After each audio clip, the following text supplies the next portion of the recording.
Al-Fatihah. A'udzu billahi minasyaitonir rajim. Bismillahirrahmanirrahim.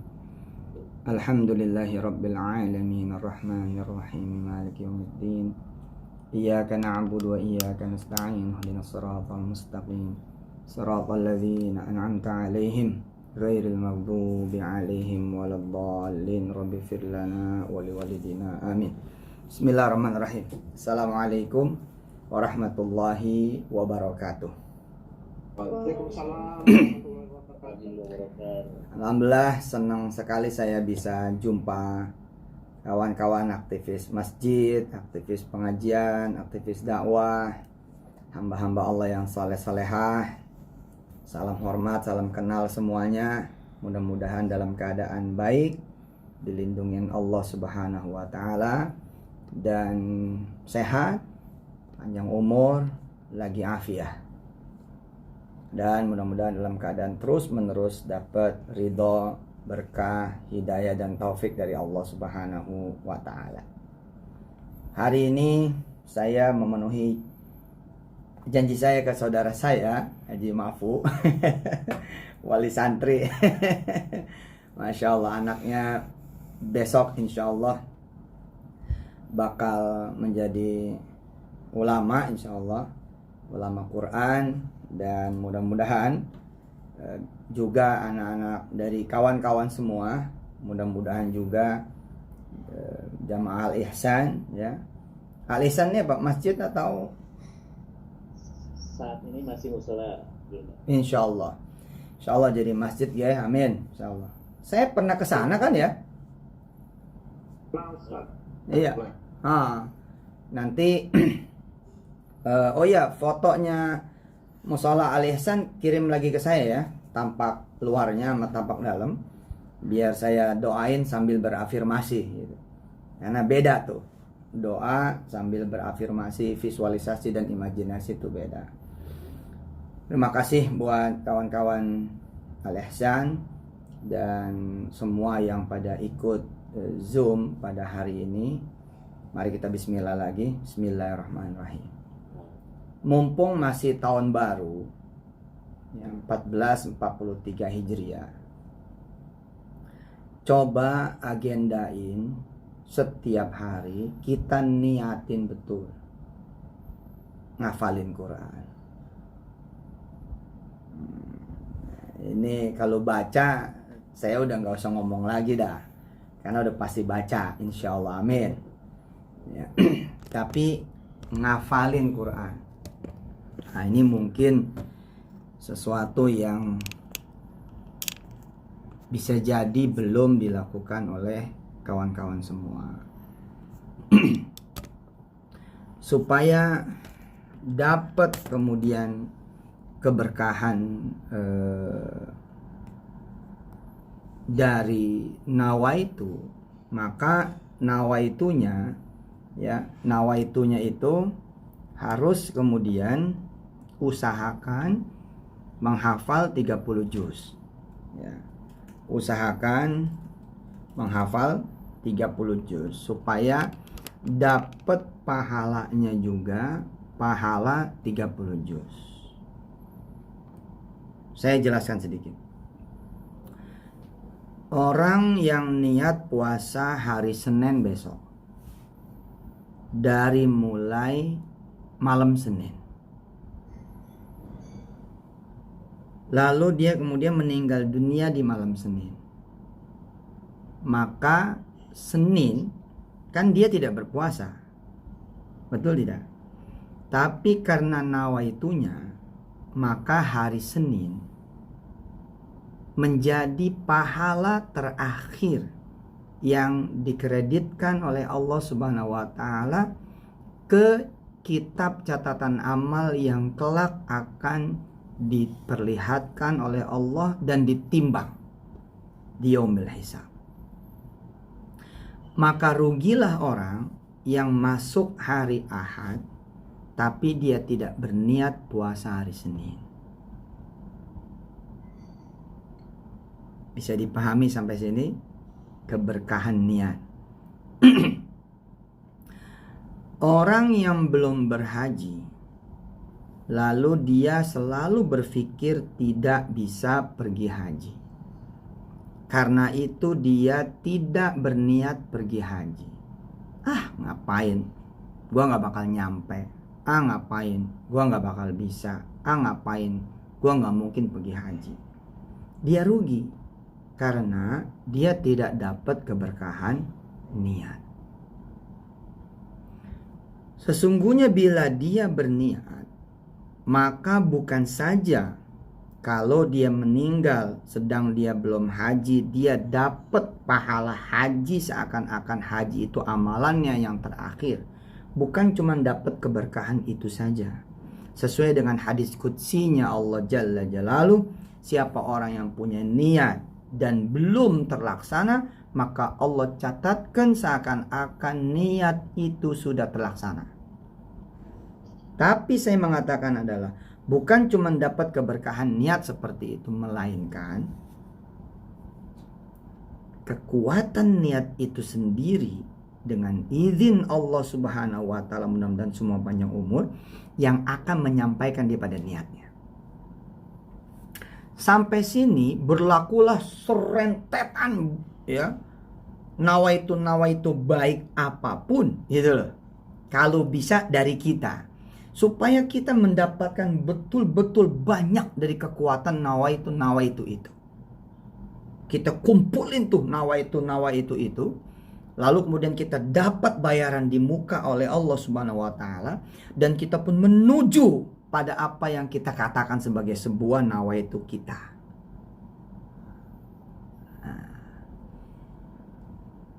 Maka jadilah gitu kan, orang yang punya niat nggak sedikit, tapi banyak. Tentu saja kita harus membedakan antara mana orang yang cuma niat doang, tapi nggak serius. Niat doang, tapi dia pura-pura. Niat doang, tapi dia tidak sungguh-sungguh. Niat doang, sekadar niat. Beda dengan yang niat, lalu kemudian menunjukkan keseriusan niat itu. Contoh. Sekarang secara live baru jam 8 malaman kurang lebih. Betul? Terus kita niat, insya Allah ya Allah, saya mau bangun tahajud nanti malam menjelang subuh. Tapi kita bohong, sampai 2:30 kita belum tidur. Itu namanya bohong. Kita mau puasa nih, besok Senin. Tapi dari malam kita udah nyiapin dah. Biar kata mie misalkan, sebungkus aja mau. Nih, besok bakal kita masak untuk kita sahur. Ame telur atu. Namanya anak kosan barangkali. Anak kontrakan barangkali. Tapi Allah melihat, oh ini anak bener besok mau puasa. Ada persiapannya gitu. Dia ngomong, saya bakal pergi haji tahun depan. Tapi dia buktiin tuh. Misalkan dengan cara apa? Dia buka tabungan haji, misal gitu. Cepet kayak naroknya. Apalagi bisa ada 500.000 sampai 1 juta. Ini mah 100.000 aja dia taruh. Di bank syariah. Atau dia taruh di celengan. Dia tahu nggak mungkin nyampe nih 35 juta. Tapi bismillah aja gue mau mulai. Gue mau pergi haji. Nah, itu tuh kekuatan niat yang nanti akan dihitung dan diperhitungkan oleh Allah Subhanahu wa taala. Nanti yang begini ini kita akan bawa ke perkara Quran. Makanya kalau saudara lihat aksi-aksi saya banyak banget, kayak banyak omongan. Saya bilang sama Fu, kalau gue ngomong semua yang gue niatin di pikiran gue sama di hati gue, nih orang pada muntah gitu. Ngelihat yang begini aja kayak si Yusuf Mansur ngomongnya banyak banget gitu. Ntar pengen beginilah, ntar pengen begitulah, ntar mau ngelakuin ini, ntar mau ngelakuin itu, banyak banget sih. Kayak sanggup aja gitu.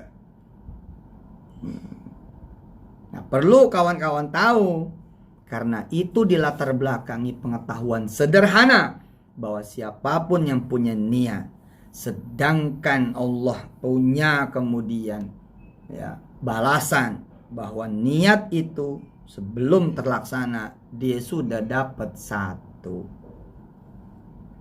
Kalau terlaksana bagaimana? Dia dapat 10 kali lipat hingga tidak terbatas. Saya coba minta teman-teman tulis di kolom chat. Udah haji apa belum? Terus ada niat haji apa kagak? Kalau belum, sekarang tulis. Bismillah Ustadz, insya Allah saya niat pergi haji sekeluarga. Tulis tuh. 2. Udah punya belum niat bangun masjid dengan nama sendiri, nama ibu, nama bapak, nama mertua laki, nama mertua perempuan. Jadi berapa masjid tuh Pak Ustadz? Ya 5 sekurang-kurangnya. 6 dah tuh sama nama istri. Betul nggak? Kalau kayak saya anaknya 5, 11 dah tuh.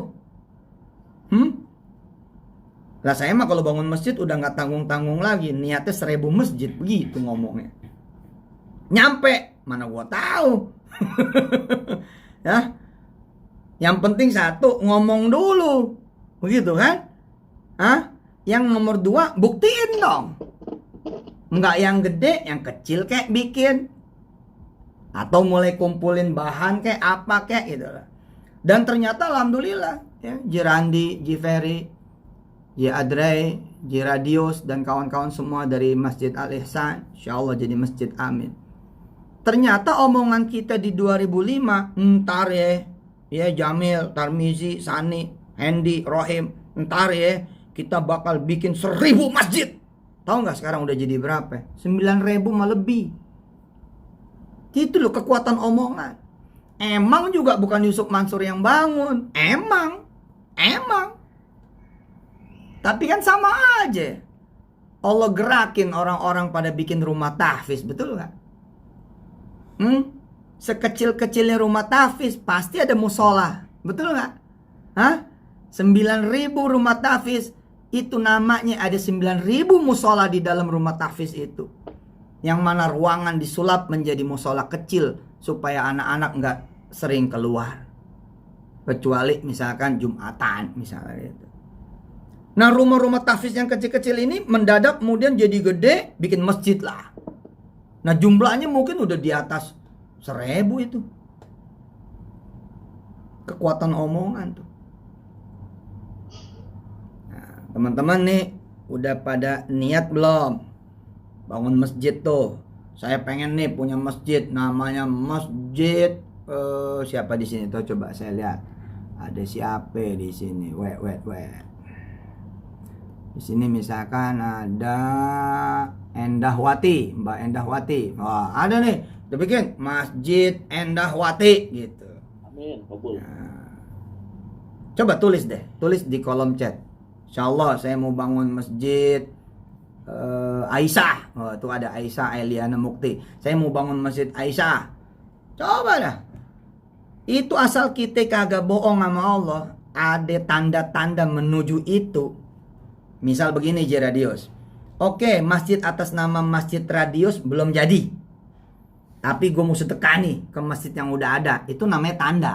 Itulah ada sambungannya. Yang gede belum, gue bantu yang kecil dah. Gitu. Itu namanya sambungannya. Ntar nih kita bawa kepada Quran. Kita bawa kepada Kitabullah. Jangan-jangan kita adalah orang yang belum punya niat nambahin hafalan Quran. Jangan-jangan kita adalah orang yang belum punya niat ngebenerin bacaan Quran. Jangan-jangan kita adalah orang yang gak punya niat apa-apa terhadap Quran. Blank aja begitu. Jangan sampai. Saya mau ajak hari ini teman-teman semua punya nawaitu. Begitu ya Pak Haji Dani ya. Punya nawaitu ngapalin Quran. Ada orang bilang begini Pak Ustadz. Saya ngapalin Yasin aja dulu ya. Tanggung tuh Pak Haji Dani Hairuman Permana. Woi, gagah bener. Amin, alhamdulillah. Ada Pak Ebit Fajar, ada Pak Aridin Budianto, ada Yoke Yosepin, ada Mbak Emi Mastura, ya. Masya Allah nih, saya banyak sahabat-sahabat baru nih, Masya Allah. Mas Ferry Prasetyo Wibowo, ya.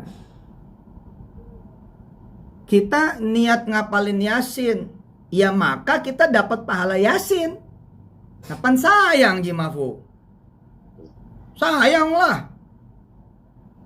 Kita baru ngapal nih 5 ayat. Yasin wal Qur'anil Hakim. Innaka laminal mursalin ala siratim mustaqim. Tanzilal azizir rahim. Meninggal nih. Maka insya Allah kita bawa pulang. Bawa pulang apa? Bawa pulang seakan-akan Yasin bulat utuh 83 ayat kita dapat. Nah kan sayang. Ngapain juga cuman Yasin, kan begitu. Bahwa kita ngapalin dari Yasin dulu nggak apa-apa. Tapi niatnya 30 juz. Susah Pak Ustadz, ya, sama aja kayak tadi orang yang kagak punya penghasilan, kagak punya tanah, kagak punya rumah yang bisa dijual, kagak punya mobil yang bisa dilego, lalu dia ngomong pengen pergi haji, sama aja. Kalau ngomong berat mah ya berat lah, apalagi omongannya ditaekin gitu loh omongannya, ditaekin bagaimana? Nanti bukan cuman kita mah yang pergi haji, tapi semua sekeluarga kita pergiin haji. Nah, makin aja dibilang orang PA. Ngomong aja lo arisan aja lu belum bayar bulan ini, arisan keluarga. Tapi omongan kita itu tuh Bu Endah yang akan membawa kita kepada apa yang kita omongkan. Makanya saya mah kalau ngomong kayak orang gede aja gitu loh. Ntar kita bangun, ini nih kita bangun. Ngapa? Ntar gue nyampe, tuh aja.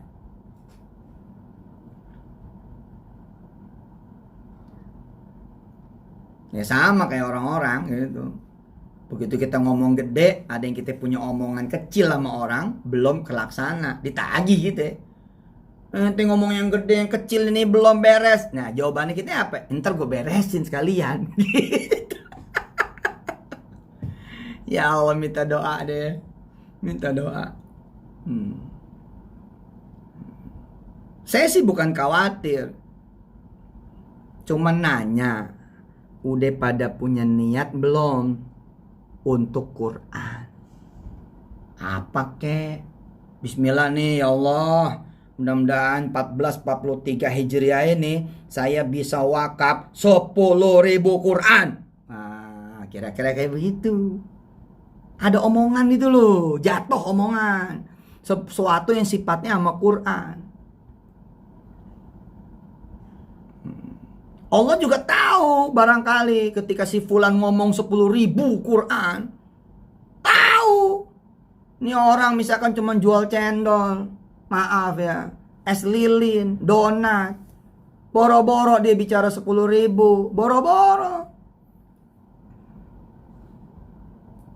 Quran di rumahnya juga belum tentu dia punya. Handphone juga nggak bisa dia download Quran. Kenapa? Memorinya terbatas, handphone pakai karet. Tapi omongan dia dicatat sama Allah Jalla Jalaluh. Dalam hitungan 3, 4, 5 tahun berubah. Bisa nggak buat Allah begitu? Bisa banget. Berubah. Ternyata sadar-sadar Quran yang dicetak lewat dia dan didistribusikan lewat dia udah bukan lagi cerita 10.000 Quran, tapi 100.000 Quran. Tolong dicatat di kolom chat. Kalau Allah udah redo dan memberi kesempatan, kadang-kadang omongan itu lewat. Maksudnya lewat gimana? Kita niat ya ngangkat 1 anak yatim, jadinya bisa 10. Paham tuh?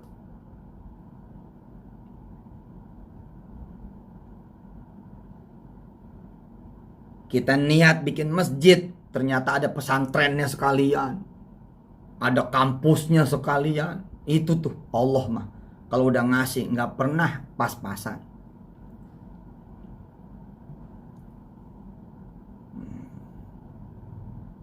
Saya bawa diri saya hari ini dan bawa teman-teman Masjid Al-Ihsan, insya Allah jadi masjid, amin. Dan semua kawan-kawan yang hari ini ikut live juga di IG saya dan YouTube saya dengan izin Allah. Ini saya siarin juga nih Jimafu di IG dan FB saya. Biar terkenal Masjid Al-Ihsan. Amin, biar didoain tuh musola jadi masjid ya. Nih coba dengerin omongan saya. Kebanyakan panitia pembangunan masjid omongannya nggak tinggi, omongannya nggak cakep, omongannya cuman masjidnya dia doang. Ntar musola kita jadiin masjid ya. Nah itulah tuh hitungan cakep, amat tinggi, amat bagus, ukuran localize. Kalau dia meninggal sedangkan tuh musola belum jadi masjid, insya Allah dia dapat pahala seakan-akan tuh musola jadi masjid. Tapi kan rugi Jimafu. Rugi kawan-kawan. Kok rugi Pak Ustadz? Mending ngomongnya begini, di mana aja musola, ntar gue rubah jadi masjid. Berarti kan semua musola. Allah juga tahu kita ngomongnya gede. Mana mungkin juga kita ngerubah semua musola jadi masjid. Tapi nggak soal tuh buat Allah yang kayak begitu. Kenapa? Pada zaman Nabi Allah Musa, ada seorang Bani Israel lewat bareng Nabi Musa. Dia ngomong, kalau saja gunung itu berubah menjadi gunung gandum, niscaya aku akan bagikan seluruh Bani Israel yang kelaparan. Lalu turunlah wahyu Allah kepada Nabi Musa, sampaikan kepada umatmu wahai Musa, gunung itu sudah kuanggap berubah jadi gandum, dan pahala buat dia seakan-akan tuh gandum sudah dibagikan ke seluruh hambaku. Itu kata Allah. Apakah gunung itu berubah menjadi gandum? Tidak. Tapi pahalanya udah didapat sama dia. Jadi kalau jadi panitia pembangunan masjid, rapatnya begini. Ayo, kita benahin 1000 masjid. Kita mulai dari masjid kita. Oh beda tuh. Jadi kerjaan panitia musola Al-Ihsan adalah mengubah masjid-masjid lain menjadi masjid tadinya musola gitu, bukan main dah. Makanya ya di dunia penghafal Quran kan terjadi eskalasi kan. Kan mikirnya saya gini ya, mikirnya gini. Kalau gua nggak niat ngapalin Quran, mana dapet tuh hafal Quran? Baik pahalanya maupun kejadiannya, maupun maksudnya tuh omongannya bisa jadi kagak nyata, karena kagak ada niat. Orang yang punya kontrakan, tinggal di kontrakan, selama dia nggak punya niat buat beli rumah, emang juga nggak kepikiran gitu loh. Tapi ketika orang yang ngontrak mulu, bosen ngontrak, terus dia kepikiran nih ngucap, tahun depan mah nggak usah ngontrak lagi lah, kita beli rumah aja. Nah sejak itulah kemudian omongannya akan bergulir. Karena itu di dunia ngapal Quran, saya dengan izin Allah mikirnya nggak begini nih. Saya mau jadi hafal Quran. Enggak. Niatnya apa? Satu bumi nih. Satu dunia. Insya Allah kita bikin jadi ngapal Quran. Udah bukan Indonesia lagi nih Ji. Bukan. Tapi dunia. Saya juga tahu. Kagak mungkin banget. Nggak mungkin lah. Tapi saya bisa senyum. Kenapa? Begitu saya meninggal dunia nanti dengan izin Allah Jalla Jalaluhu, dan semua orang yang membersamai impian saya, semua orang yang membersamai kata-kata saya, semua orang yang membersamai kalimat saya, semua orang yang membersamai kemudian cita-cita saya, menjadikan satu dunia ini ngapal Quran. Maka kalau saya dan kami semua meninggal dunia, maka seakan-akan semua orang ngapal Quran, lalu saya dapat dan kami semua dapat pahalanya. Dan nggak bohong kan? Nggak bohong kan? Kembangnya ada gitu. kita buka di Singapura, Darul Quran Singapura, kita buka di Malaysia, Darul Quran Malaysia, yang enggak di Inggris kita buka, yang enggak saya bilang di Inggris kita kan kalau ngomong dulu kan kunci Inggris gitu. Dari itu buka tuh, bareng-bareng sama teman-teman bikin masjid, bikin musola, betul kagak? Bukan satu kota doang, di beberapa kota bareng sama teman-teman yang lain. Di Texas lah kita beli tanah bareng-bareng orang-orang sono. 2,3 hektar loh di sono. Sekian tahun yang lalu tuh. Jadi madrasah. Kalau kita pikir-pikir, iya, kita kalau ngomong 5 benua, kalau ngomong 5 benua, kalau ngomong 5 benua. Lah, ya kejadian tuh. Kembang-kembangnya ya ada. Di Jepang saya ngeresmin langsung. Jepang saya tuh ngeresmin langsung rumah tahfiz tuh di bawah kaki Gunung Fuji tuh. Kalau pikir-pikir lagi ya Pak Sulaiman ya, dulu cuma ngejeblak doang Pak Sulaiman. Ngejeblak aja kalau ngomong kayak kagak ada tulang ini ngomong. Ntar kita di Amerika beli tanah, kita buka pesantren. Itu kan siapa yang percaya juga zaman dulu gitu loh. Tapi tiba-tiba dung dang, kita nyampe ke sono. Ustadz Samsi Ali bikin di Connecticut gitu. Berdiri tuh pesantren juga Ustadz Samsi Ali. Lah kan kita 1.000 perak aja menitip di situ ya. $1 aja nitip. Mudah-mudahan nih Ustadz Samsi kita jadi ikut masuk surga gitu. Lah ketika titipan kita diterima, kita iya ya, jadi juga tuh pesantren. Ada di Connecticut, ada di Houston, Texas. Ada masjid yang jadi di Los Angeles. Dulu kita kalau ngomong LA, Lenteng Agung. Bukan Lenteng Agung. Ini LA beneran ini. Los Angeles. Los Angeles. Ini namanya orang kampung yang ngomong Wimbledon. Bukan Wimbledon, Inggris. Di rumah tahfiz Manchester City, kita pikir dulu kayak bercanda gitu loh. Ternyata ya nyampe juga tuh. Omongan lo bener dah. Omongan. Bener Pak Taqiyuddin. Kita punya omongan. Saya nanti mau nyetak anak cucu saya jadi penghafal Quran. Lah ada orang yang gak punya omongan terhadap anak-anaknya. Sepi gitu. Dia gak punya omongan terhadap anaknya. Ngomongnya apa coba? Lah anak gua mau jadi apa terserah dia. Lah bagaimana ceritanya? Terjadi maling, dia marah-marah. Jadi copet marah-marah, jadi pezina marah-marah. Betul gak Pak Radius? Kata Tuhan apa? Kan kata ente mau jadi apa aja terserah. Begitu. Ya kok marah-marah? Kayak doa, ya Allah saya mau dikasih berapa aja terserah. Begitu dikasih dikit, dikit amat. Lah yang mintanya dikit. Ya Allah terserah dah. Mau dibagi berapa aja, redok dah pokoknya redok. Begitu dikasih dikit apa coba? Marah-marah. Dikit amat sih dijoki.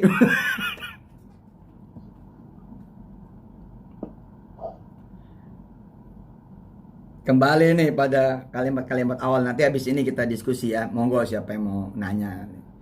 Intinya sih saya ngajak teman-teman tuh bertanya kepada diri sendiri di 1443 Hijriah awal nih, mumpung masih awal-awal Muharram. Ada nggak jatuhan omongan kita terhadap Quran? Umur kita nambah, apalan kita malah berkurang. Dulu waktu kecil kita apal sampai al-Hakumut. Betul nggak? Waktu kita kecil kita apal sampai Al-Qari'ah. Sekarang kalau kita urutin, itu surat sebelum Al-Qari'ah apaan ya? Giliran ditunjuk jadi imam taraweh, kuliah kulhu. Emang sih jamaah seneng cepet banget sih kalau dia ngimamin. Bukan imamnya kagak ngerti yang lain. Ayo dong, Rizky mau nambah masa hafalan Quran gak nambah, betul nggak? Lagian saya bilang mau kan, begitu meninggal dunia dijemput oleh Allah Jalla Jalaluh seakan-akan sudah menjadi penghafal Quran yang sempurna. Masa nggak kepengen nih? Begitu hebatnya penghafal Quran kalau meninggal dunia. Ya Allah. Menurut guru-guru saya yang jemput Rasulullah, kalau dia emang pantas dijemput, Rasul yang jemput. Kiai Sukri Zarkasi Gontor ketika kemudian datang memotivasi kami, santri-santrinya beliau. Apa kata beliau? Nanti ente udah bener, Sof. Udah bener. Quran itu udah bener. Saya ini yang salah. Enggak ngopeni Quran betul. Gontor tuh enggak Quran betul. Ente bener. Ini bentuk ketawaduan seorang guru ya. Enggak bener juga. Gontor ya Quran banget gitu loh. Tapi emang ini bicara tahfiz ya. Bicara tahfiz. Apa kata Kiai Syukri? Besok kalau kita meninggal dunia, maka seluruh Quran yang kita baca akan menjemput kita, kata dia gitu. Menjelma menjadi makhluk-makhluk yang manis, yang cantik, yang ganteng, yang gagah. Waduh. Dan apa kata beliau? Dan nemenin kita sampai di alam kubur. Dan tidak beranjak sampai ditarik oleh Allah nanti di hari berbangkit. Coba. Coba itu. Allahu Akbar. Allahumma sholli ala sayyidina Muhammad. Dan saya menemukan itu juga di ceramahnya Dr. Ayman Suwaid. Dr. Ayman Suwaid bilang, nanti akan ada pasukan yang nemenin seorang penghafal Quran di alam kuburnya. Dia tarik firas minal jannah, dia tarik ta'am minal jannah, dia tarik syarab minal jannah, dia tarik kulli syai' minal jannah, padahal jannah lam tuftah, kata Dr. Ayman Suwaid. Makhluk-makhluk yang berupa bacaan Quran yang kita baca ketika di dunia nanti nemenin tuh di alam kubur. Dr. Ayman Suwaid ini sekarang orang nomor 1 lah di dunia penghafal Quran. Orang nomor 1, masih hidup orangnya. Dan saya udah cium tangan beliau, udah dapat insya Allah redonya beliau, doa beliau. Apa kata beliau? Itu makhluk-makhluk itu sorga kayak penghuni bener. Dia ambil kasur, dia kasih ke kita. Kasurnya kasur sorga, makanan sorga, minuman sorga, semua yang ada di sorga yang belum dibuka tuh sorga, diambil-ambilin nama nih Quran yang berubah menjadi makhluk-makhluknya Allah itu. Sedangkan barangkali nih malam ini teman-teman niat, hari ini malam ini teman-teman niat belum ngapal Quran. Mudah-mudahan sih insya Allah semua panjang umur, amin. Tapi umpama kata nanti di ujung nih saya suruh pada nulis niat ngapal Quran, lalu terjadilah misalkan naudzubillah min dzalik, umpama kata malam ini begitu, malam terakhirnya kita, maka ente pada kaget. Begitu masuk alam kubur, kok jamuannya seperti jamuan penghafal Quran. Apa kata Allah? Lupa ya, sebelum meninggal situ Zoom sama Ustadz Yusuf Mansur, terus pada niat ngapalin Quran. Dan janjiku apa begitu Pak Riyandi? Janjiku apa sama umat nabiku, kata Allah? Siapa orang yang berniat satu dan belum terlaksana satu, itu akan aku jadikan amalannya dia. Ya Allah, luar biasa. Ayo dah. Yang belum pada punya niat ngapalin Quran, jangan mikir, ya bu baca aja belum bisa Pak Ustadz. Yalah Pak Ustadz, alif bata aja baru alif saya, belum nyampe ba. Biar nggak apa-apa, itu mah proses. Betul nggak? Bahwa kita niat ngapal Quran, kita awali dulu buktinya dengan mendownload misalnya aplikasi Quran, itu sudah menjadi tanda bahwa kita serius. Kita cari-cari di mana nih saya bisa ngapal Quran lewat online. Ada guru enggak yang kita bisa telepon tiap hari, nyari grup yang bisa nambahin kita hafalan. Apa kek?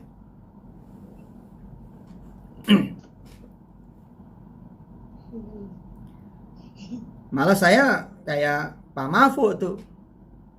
Bagaimana? Niat bukan cuma saya yang jadi penghafal Quran, tapi istri, anak-anak, nanti juga mau nyari mantu yang hafal Quran, berdoanya nyari mantu yang hafal Quran, nanti pengen punya cucu yang juga hafal Quran, begitu.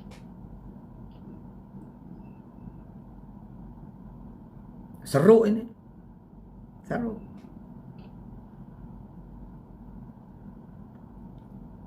Dan buktiin itu, artinya jangan cuma ngomong doang gitu.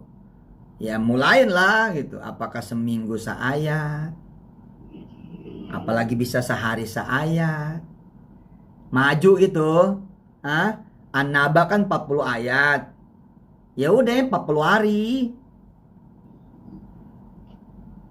Yasin 83 ayat, 83 hari.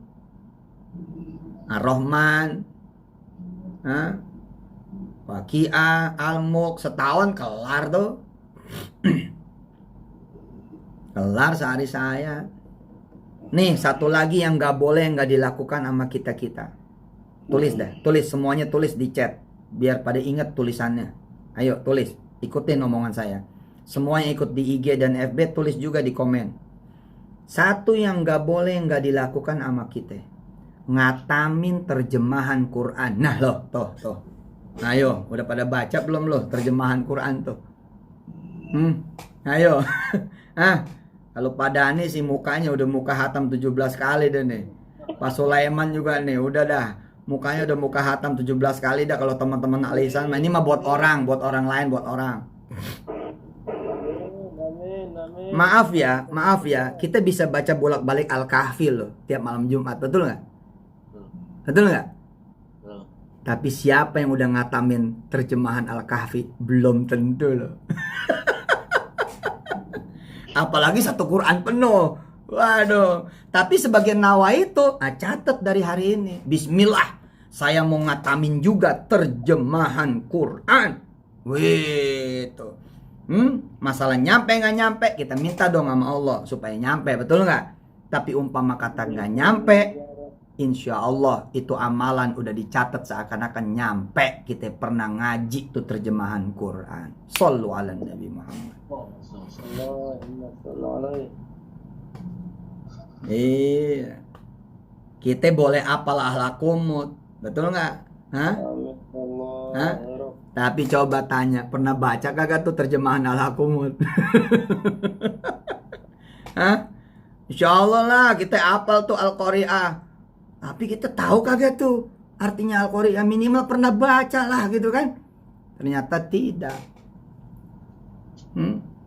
Kita baca tiap hari dah tuh Yasin, Ar-Rahman, Waqiah dan Al-Mulk, tapi nyempetin baca terjemahnya kagak. Nah, bismillah, mumpung masih tahun baru nih. Ya udah, kita deketin diri kita sama Quran. Sebagai penutup sesi pertama ini, sebelum tanya jawab, ya, saya sampaikan kenapa penting kita ngapal Quran dan berafirmasi segala kegiatan dan nawaitu yang terkait dengan Quran, apapun itu judulnya. Kenapa? Karena kita pengen terkoneksi terus sama Allah Subhanahu wa Ta'ala. Kita hilang paket kuota aja bingung. Ya, habis nih paket internetnya gitu kan.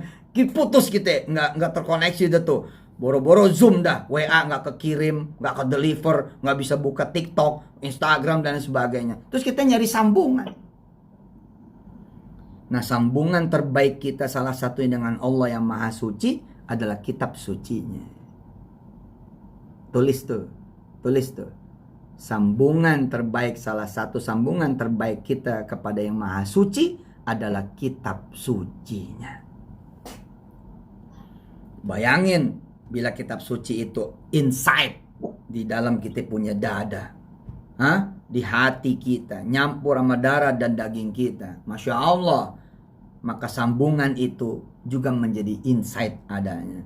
Kita kemana aja bawa tuh sambungan dengan izin Allah Jalla Jalaluh. Dan jangan khawatir, Ibu Susi nih, Ibu Susi Mustarika, ya, umpama Ibu Susi ngikutin nih pengajian, lalu di usia Ibu Susi yang kelihatannya kata orang kagak mungkin ngapal 30 juz, jangan khawatir.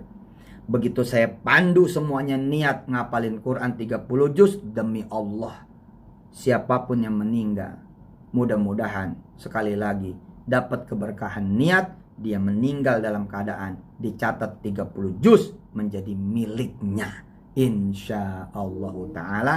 Amin. Demikian yang saya bisa sampaikan di sesi ini. Silakan yang mau bertanya disampaikan oleh moderator. Saya mohon dibukakan pintu maaf yang sebesar-besarnya. Ya, sebelum kita tutup sesi ini, mari ikutin saya yang mau ikutin. Ikutin saya yang bisa ngikutin. tentang nawaitu ngapalin Quran. Bismillahirrahmanirrahim. Ayo. Yang mau aja ya, sebab niat juga punya implikasi. Niat juga punya tanggung jawab. Niat juga punya responsibility. Ya. Insya Allah saya akan mengajak semuanya berniat ngapal Quran. Bismillahirrahmanirrahim. Ya Allah, kami niat, insya Allah, senyampainya, sekuatnya, semampunya, dengan izinmu ya Allah, dengan kuasa dan kebesaranmu ya Allah, kami niat ngafalin Quran 30 juz sekalian ngebenerin bacaannya, ngatamin juga terjemahannya, dan mudah-mudahan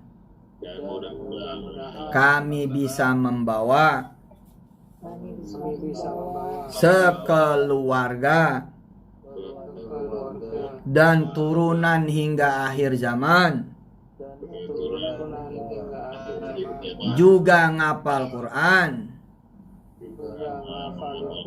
30 juz. Walhamdulillahi rabbil alamin.